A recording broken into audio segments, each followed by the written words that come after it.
क्या इस युद्ध में सिर्फ यूक्रेन शामिल है? क्योंकि पुतिन ये कह रहे हैं कि अकेले यूक्रेन की ये बस की बात नहीं है और उन्होंने साफ तौर से नाम लिया है कि ब्रिटेन भी इस युद्ध में यूक्रेन का साथ दे रहा है।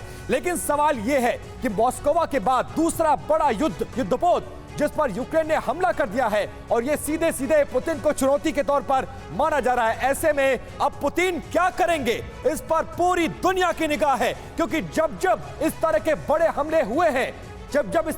हमले हुए हैं तब पुतिन ने बदला लिया है और अब माना जा रहा है कि वो क्या किस तरफ सोचने जा रहे हैं, किस तरफ हमला करेंगे और वो हमला किस इंटेंसिटी का होगा, ये सबसे बड़ा सवाल है। और आइए अब जानते हैं कि रूस ने माकारोव पर अटैक के बाद क्या कहा है और इस हमले के बाद रूस और ब्रिटेन के बीच किस तरह से तनाव काफी बढ़ चुका है।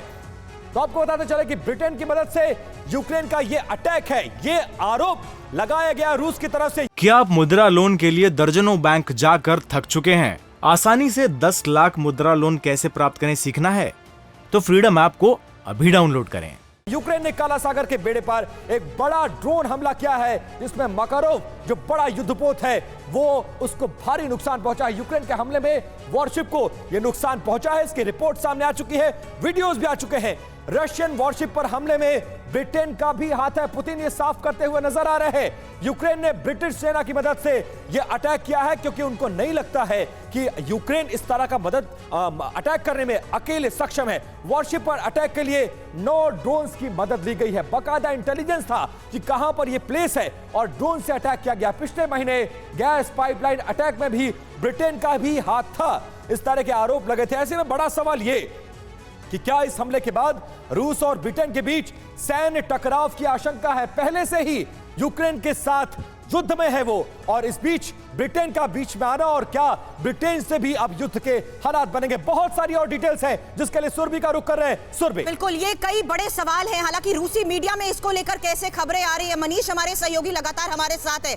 मनीष, थोड़ी देर पहले हमने ये बात की कि क्या यहाँ पर अब जर्नलिस्ट को भी टारगेट किया जा रहा है? क्या बाकायदा इसको लेकर कोई लिस्ट बनाई गई है जिन्हें ये बर्दाश्त नहीं हो रहा कि क्यों ग्राउंड पर आकर ये रिपोर्ट कर रहे हैं? दूसरी सबसे बड़ी बात, जिस तरीके से सहयोग के आधार पर एक कोऑर्डिनेटेड वॉर चल रही है, उसको लेकर रूस का रुख क्या सामने आया अभी तक? बिल्कुल सुरभि, देखिए लिस्ट की बात मैं बता दूं आपको याद है दारिया दुगिन पत्रकार थी, अलेक्जेंडर दुगिन की बेटी थी। उनकी मौत हुई, उनकी हत्या हुई। आरोप लगा यूक्रेन के सीक्रेट सर्विस पर।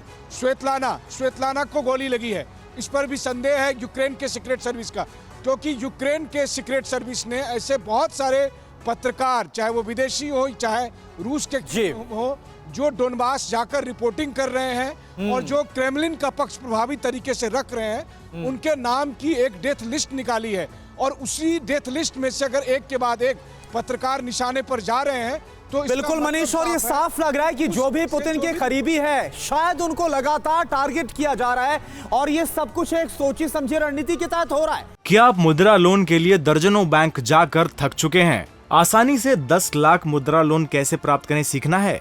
तो फ्रीडम ऐप को अभी डाउनलोड करें।